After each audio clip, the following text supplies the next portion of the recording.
अस्सलाम वालेकुम friends, welcome to my YouTube channel. आज हम जो है इलामा इकबाल और मौलाना रूमी के जो मुश्तरका फ़िक्री तस्वुरात हैं उन पर हम नोट लिखें। ये एक क्वेश्चन है जो मैं आपको नोटबुक पे समझा रही हूँ। मैं इसकी डिटेल आपको लिख के नहीं वैसे, लेकिन मैं आपको एक्सप्लेन कर दूँगी, लेकिन लिख कर मैं नहीं दिखा रही आपको नोट्स अपने। तो इसकी डिटेल मैं आपको बताती हूँ। सबसे पहले जो है हम लिखेंगे जो इलामा इकबाल और मौलाना रूमी के मुश्तरक फ़िक्री तस्वुरात हैं। तो इसके बारे में जब हम इकबाल के फ़लसफ़े के बारे में मुतालिया करते हैं तो हमें जो है वो ये चीज़ पता चलती है कि इकबाल को दो शायरों से गहरी अक़ीदत थी। और वो दो शायर कौन से थे? एक तो फ़ारसी के सूफ़ी शायर थे मौलाना रूम, और दूसरे थे जर्मनी के शायर गोएटे।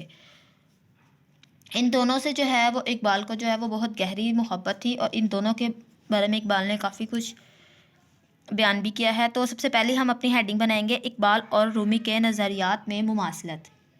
तो इसमें सबसे अहम बात जो है इस हेडिंग में जब हम एक्सप्लेन करेंगे कि मौलाना रूम और इकबाल जो है वो करीब करीब एक जैसे हालात से उनका दोनों का वास्ता था। रूमी के जो है वो ज़माने में हकीमाना यूनान के असर से जो है वो मुसलमानों में एक बेनतीजा किस्म की अक्ल परस्ती ने रवाज पा लिया था, और फजूल किस्म की बहसों और मजहबी दर्जात हासिल कर लिए थे। जैसे हम इसको एक्सप्लेन कर सकते हैं, कुरान और हदीस या कदीम सफ़ात ज़ात जबर कदर उल्मा मनाजिरों में उलझे हुए लोग जो थे ना, वो ये चीज़ें उस टाइम थी। और सूफ़ी जो हैं वो तर्क दुनिया किए हुए थे। इकबाल को भी जो है वो इस किस्म के ज़माने से जो है वो विरसे में मिला था। जब हम शायरी पढ़ते हैं तो हमें ये चीज़ें इस तरह की काफ़ी जो है वो पता चलती हैं। जब हकीकत खराफात में खो गई थी, ऐसे में दोनों ने मुसलमानों की जो है वो रहनुमाई का फ़र्ज़ अदा किया। इसीलिए इकबाल ने जो है अपने काफ़ी अशार में जो है वो इस तरह की चीज़ों के बारे में ज़िक्र किया है। लिहाजा ये दोनों के जो नज़रियात हैं इनमें अक्सर मुमासलत पाई जाती है।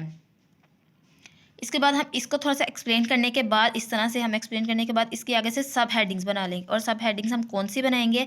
सबसे पहले हम बनाएंगे अलूम असर से वाकफियत, सेकंड नज़रिया खुदी, थर्ड इर्तकाए हयात, फोर्थ अज़मत आदमियत, फिफ्थ इश्क और अक्ल, सिक्स बनेगी जबर कद्र, और सेवन बनेगी हाजात। और अब हम इनको वन बाय वन एक्सप्लेन करते हैं। सबसे पहली हमारी हेडिंग है अलूम असर से वाकफियत। इलामा इकबाल और जो मौलाना रूम, उन दोनों के बारे में हम जिक्र कर रहे हैं, तो दोनों ही जो हैं वो अपने ज़माने के तमाम अक़ली अलूम से पूरी तरह वाकिफ़ थे। मगर ये अलूम इनके जहन पर हावी नहीं थे। ये बात भी एक है कि इनके जहन पे हावी नहीं थे। वो सदाकत को अपनाते थे, और जो बाकी नज़रियात हैं उन पर गैर मामूली बसीरत और जुरअत से जो है वो तनकीद करते थे। ठीक है, यही हाल इकबाल का भी था कि इकबाल भी जो है वो इसी तरह रूमी की तरह इन्हीं चीज़ों पे करते थे, और रूमी भी इकबाल की तरह थे। इस तरह सेकंड हमारा पॉइंट है नज़रिया खुदी। जैसा कि इकबाल का वैसे भी नज़रिया खुदी बहुत ज़्यादा फेमस और मशहूर नज़रिया है।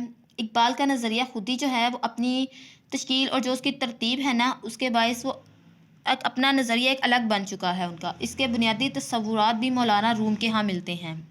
ठीक है, ये वाला जो नज़रिया है ये भी जो है इसके तस्वुरात भी किस पे जाके मिलते हैं? मौलाना रूम से।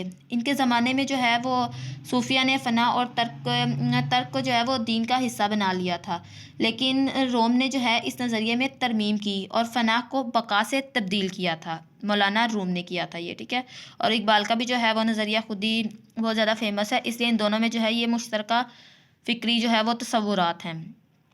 नेक्स्ट हेडिंग है इर्तकाए हयात। मौलाना रूम जो है वो बकाए हयात के कायल थे।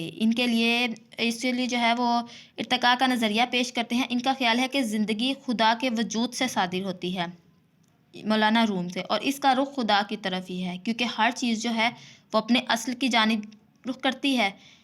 तो इसलिए जो है वो कायनात की हर चीज़ ऊपर उठना चाहती है। इस कोशिश में सिर्फ ख़ुद को जो है वो कायम रखने की ही कोशिश नहीं करती, बल्कि अपने अंदर मुख्फी मुमकिनात को भी ज़ाहिर करती है।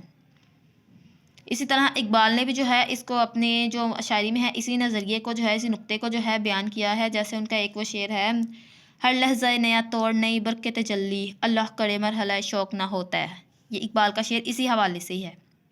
नेक्स्ट हमारी हेडिंग है अज़मत आदमियत। इसमें जो है मौलाना रूम जो है वो अज़मत आदमियत के कायल हैं, और इंसान की रसाई को अर्श किब्रिया तक जो है मुमकिन समझते हैं। और इकबाल का भी यही नज़रिया है। इसी तरह इकबाल के इस नज़रिए में भी जो है वो हमें काफ़ी अशार मिल जाते हैं। तो इसके बाद है इश्क और अक्ल। مولانا روم اور جو اقبال ہیں دونوں ہی عشق اور عقل کو فوقیت دیتے ہیں. ان کے نزدیک جو ہے وہ زندگی اور خودی کی اصل میں عشق ہے اور ان کی بقا اور ارتقاء کا ضامن بھی عشق ہے. عقل فقط رہنمائی کا کام دے سکتی ہے.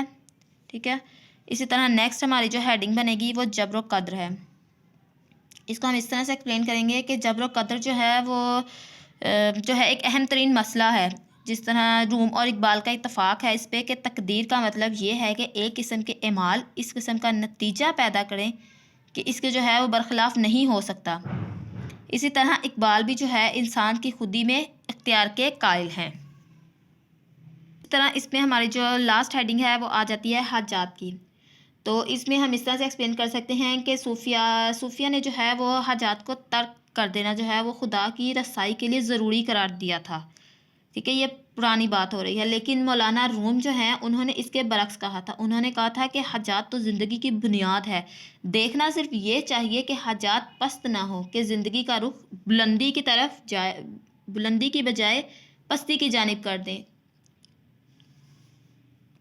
اور اسی طرح جو ہے وہ اقبال کا جو نظریہ ہے اس کا جو مفہوم ہے وہ بھی جو ہے وہ ہمیں مولانا روم سے جو ہے کافی حد تک ان کے نظریات سے مماثلت رکھتا ملتا ہے. جیسے یہ اوپر اسی پوائنٹ کی میں آپ کو ایک شعر بتا دیتی ہوں. جیسے اقبال کا ایک شعر ہے: زندگی در جستجو پوشیدہ است، اصل آؤ در آرزو پوشیدہ است.